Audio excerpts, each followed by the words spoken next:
One of John Ritter's very last films was from 2002, and it was called Man of the Year.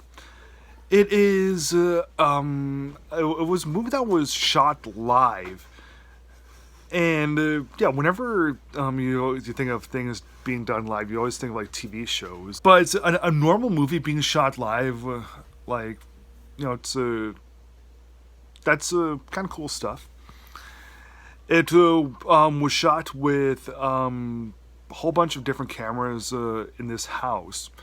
And whenever you watch the movie, you see all these cameras, and you see like four or five different cameras all in the same, all in the same frame of different angles, and sometimes of even different stories that are happening. Because although the movie focuses on John Ritter's story the most. There are some different subplots, and when you have John Ritter's thing happening at the same time as some of these others, it can be distracting. It's a bit messy.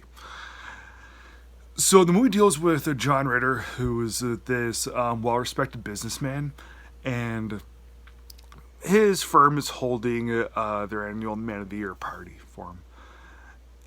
But throughout the night, more and more truths and secrets are going to come about of him, and everyone finds out that Ritter is not the man they thought he was. I personally think that's a really, really good storyline to have. All these things of secrets and truths that come about, and everything falls like a house of cards. I really think that this movie has a brilliant storyline to it.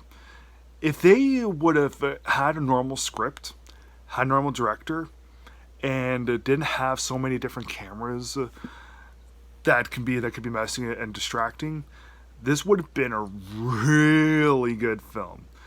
It's not a really good film. I just think that due to the sheer talent and a good storyline, that's the only reason that they were able to make this movie good.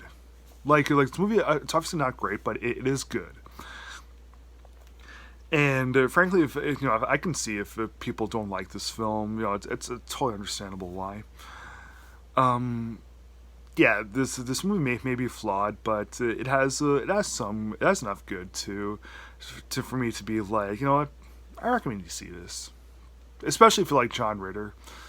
Especially if especially if you're a big cinephile like myself. Yeah, I think that you'd have a good time with this film.